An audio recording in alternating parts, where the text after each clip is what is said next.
Сәлеметсіз бе? Сізге бірнеше сұрақ қойсақ деп едік.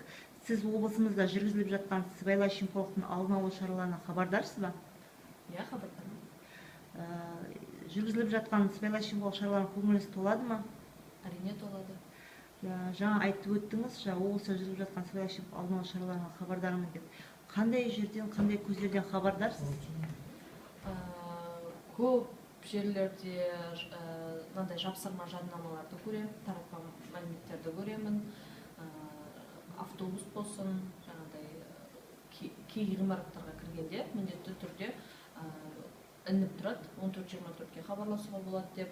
Кез келген жерде, емхана болсын, басқа жер болса да, сосын қызмет көрсететін барлық жерде тұр сондай жаднамалар, сосын көшеде үлкен билбордтардан көремін. Өміріңізде сыбайлас жемқорлық көрінісімен кездестіңіз бе? Мен сыбайлас жемқорлықпен кездескен жоқпын, өзім берген жоқпын, және ондай адамдармен таныс емеспін. Енді ондай шығармыз, әлі жас шығармыз, сосын ба, білмеймін, ондай болған жоқ. Басымызда ондай жағдай өткен жоқ. Рахмет.